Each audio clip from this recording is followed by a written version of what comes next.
Hi dears, Nishi's kitchen വ്ലോഗ്സിലേക്ക് സ്വാഗതം. ഇന്ന് ഉണ്ടാക്കിയിട്ടുള്ളത് ഇപ്പം യൂട്യൂബിൽ ട്രെൻഡിങ് ആയിട്ട് ഓടിക്കൊണ്ടിരിക്കുന്ന പാൽപുട്ട്. എല്ലാവരും ഇടുന്ന കാണുമ്പോൾ ഇതിന് ടേസ്റ്റ് എങ്ങനെയുണ്ടെന്ന് അറിയാൻ വേണ്ടിയിട്ട് വീട്ടിലുണ്ടാക്കി നോക്കാമെന്ന് വിചാരിച്ചു. അപ്പം അത് വീഡിയോ എടുത്ത് കാണിച്ചാൽ കാണാത്തവരുണ്ടെങ്കിൽ കാണാലോ. അപ്പം ഇതെങ്ങനെ ഉണ്ടാക്കിയെന്ന് കാണാം.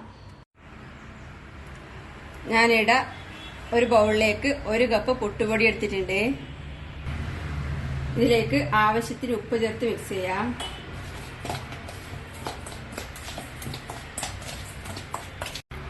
ഇനി ഇതിലേക്ക് കുറേശ്ശെ വെള്ളം ഒഴിച്ച് സാധാരണ പുട്ടിനൊക്കെ കുഴക്കുന്ന പോലെ കുഴച്ചെടുക്കാം.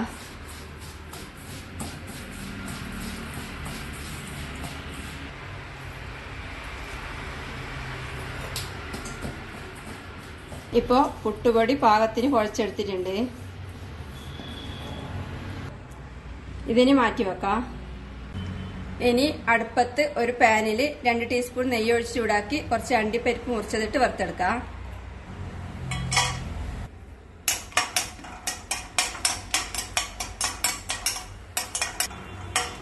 അണ്ടിപ്പരിപ്പ് ഏകദേശം വറുത്തിട്ടാവുമ്പോൾ ഇതിലേക്ക് കുറച്ച് ഉണക്ക മുന്തിരിയിട്ട് വറുത്തെടുക്കാം.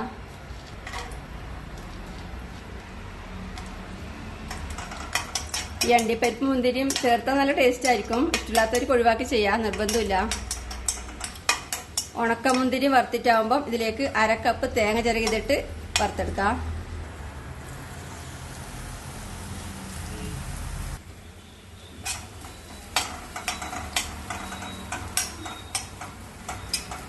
കുറച്ച് സമയം തേങ്ങ ചേർത്ത് വരട്ടിയ ശേഷം ഇതിലേക്ക് മധുരത്തിന് വേണ്ടുന്ന പഞ്ചസാര ചേർക്കാം.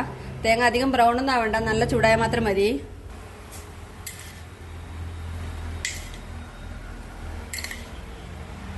ഞാനിപ്പോൾ 2 ടേബിൾ സ്പൂൺ പഞ്ചസാര ചേർക്കുന്നുണ്ട്. ഇത് ഇളക്കി മിക്സ് ചെയ്യാം. ഇനി ഇതിലേക്ക് വലിപ്പം കുറഞ്ഞ ഒരു ക്യാരറ്റ് ഗ്രേറ്റ് ചെയ്ത് ചേർത്ത് നല്ലോണം ഇളക്കി ചൂടാക്കാം. ഇനി ഇതിലേക്ക് പാൽപുട്ടിന് പാലിന്റെ ഫ്ലേവർ കിട്ടാൻ വേണ്ടി ഞാൻ കോയാണ് ചേർക്കുന്നത്. ഇത് മാവ കോയ എന്നൊക്കെ പറയും. പാല് തിളപ്പിച്ച് കുറുക്കി വരട്ടിയെടുത്ത് ഉണ്ടാക്കുന്നതാണ്. എളുപ്പത്തിന് വേണ്ടി പാലും പാൽപ്പൊടി ചേർത്ത് ഉണ്ടാക്കാം. ഇത് സൂപ്പർ മാർക്കറ്റിൽ വാങ്ങിക്കാൻ കിട്ടും. ഇല്ലെങ്കിൽ ആദ്യം പുട്ട് വെള്ളം ചേർത്ത് കുഴക്കുന്നതിന് പകരം പാല് ചേർത്ത് കുഴക്കാം. അല്ലെങ്കിൽ വെള്ളം ചേർത്ത് കുഴച്ചതിന് ശേഷം അതിൽ പാൽപ്പൊടി ചേർത്ത് മിക്സ് ചെയ്യാം. എങ്ങനെ വേണം ചെയ്യാം. പാലിന്റെ ഫ്ലേവർ കിട്ടണം. നല്ലോണം ഇളക്കി മിക്സ് ചെയ്ത് ചൂടാക്കാം. ഇതിലേക്ക് 1/4 ടീസ്പൂൺ ഏലക്കപ്പൊടിയും കൂടെ ചേർത്തതിന് ശേഷം തീ ഓഫ് ചെയ്യാം. ഇതിന് നേരത്തെ പുട്ടുപൊടി കുഴച്ച് വെച്ചതിലേക്ക് ചേർക്കാം.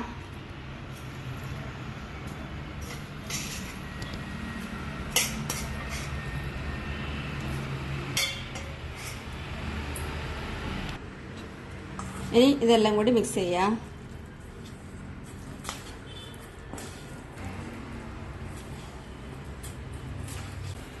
ഇപ്പം ക്യാരറ്റും തേങ്ങയെല്ലാം വരട്ടിയത് പുട്ടുപൊടിയുടെ കൂടെ നല്ലോണം മിക്സ് ചെയ്തിട്ടുണ്ട്. ഇതിങ്ങനെ അധികം നനവ് പോലെ തോന്നുന്നുണ്ടെങ്കിൽ കുറച്ചധികം സമയം കുഴച്ചാൽ മതി. കുറച്ച് തുറന്ന് വെച്ച് കൈയോട് നല്ലോണം മിക്സ് ചെയ്താൽ അധികം ഡ്രൈ ആവും. ഇനി സാധാരണ പുട്ടുണ്ടാക്കും പോലെ പുട്ട് ഊറ്റിയെടുത്ത് അതിൻ്റെ അടിയിൽ കുറച്ച് തേങ്ങ ചിരകിയിട്ട് കൊടുക്കാം.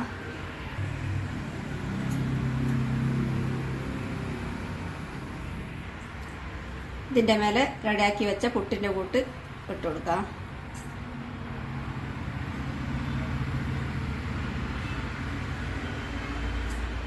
ഇത് പാലും പാൽപ്പൊടിയും ചേർത്ത് ഉണ്ടാക്കുന്നതിനേക്കാളും അധികം ടേസ്റ്റാണ് കോവ ചേർത്ത് ഉണ്ടാക്കിയാൽ. പറ്റുന്നവർ ഇങ്ങനെ ട്രൈ ചെയ്ത് നോക്കാം. ഇതിൻ്റെ മേലെ വീണ്ടും തേങ്ങിട്ട് കൊടുക്കാം.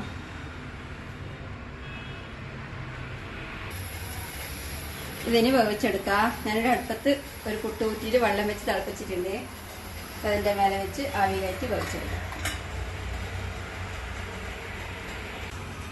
ഇപ്പം പുട്ട് റെഡി ആയിട്ടുണ്ട്. ഇനി തീ ഓഫ് ചെയ്ത് ഇത് പുറത്തേക്ക് എടുക്കാം.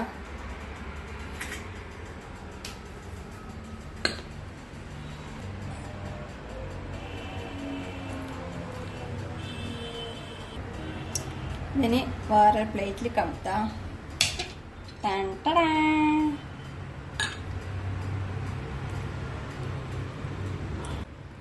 ഇപ്പോഴത്തെ യൂട്യൂബ് ട്രെൻഡിങ് പാൽപുട്ട് റെഡിയാണ്. നല്ല ടേസ്റ്റാണ്. ഉണ്ടാക്കി കഴിക്കുക. അഭിപ്രായങ്ങളും നിർദ്ദേശങ്ങളും അറിയിക്കുക. Thank you.